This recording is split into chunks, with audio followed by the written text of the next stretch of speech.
চলো আজকে তোমাদের সাথে আমি আমার একটা প্রিয় রেসিপি শেয়ার করি। সেটা হচ্ছে ইলিশ মাছ ভাপা।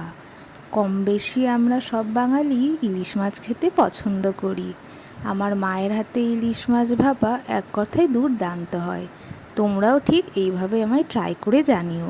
কিছুই না, ইলিশ মাছ ভাপার জন্য প্রথমে নুন হলুদ দিয়ে ইলিশ মাছটাকে মাখিয়ে রেখে দেবো। তারপর একটা বাটিতে সাদা সর্ষে, কালো সর্ষে, পোস্ত, কাজু বাদাম আর কাঁচা লঙ্কা দিয়ে মিক্সিতে ভালো করে পেস্ট বানিয়ে নেব। আমি এখানে ঝাল কম খাই বলে লঙ্কার পরিমাণ এখানে কম দিচ্ছি। তোমরা তোমাদের স্বাদ অনুযায়ী এখানে লঙ্কা দেবে। পেস্টটা এরকম মিহি হলে তারপর একটা টিফিন বক্সে আমরা পেস্টটাকে ঢেলে নেব। তারপর ওই ম্যারিনেট করা মাছটাকে টিফিন বক্সে দিয়ে দেব। এখানে আমি 1 চামচ দই দিচ্ছি। সর্ষের তেল দিচ্ছি যাতে ফ্লেভারটা আরও ইনক্রিজ হয়।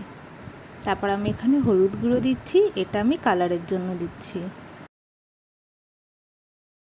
তারপর এখানে আমরা দেব একটা কাঁচা লঙ্কা, এটাও কিন্তু আমরা ফ্লেভার বাড়াতেই দিচ্ছি। তারপর টিফিন বক্সটা খুব ভালো করে আটকে নিয়ে জলের মধ্যে এটা আমরাকে বসিয়ে দেব। প্রেশার কুকারে এটা 10 থেকে 15 মিনিট রেখে দিলেই তৈরি আমাদের ইলিশ মাছের ভাপা।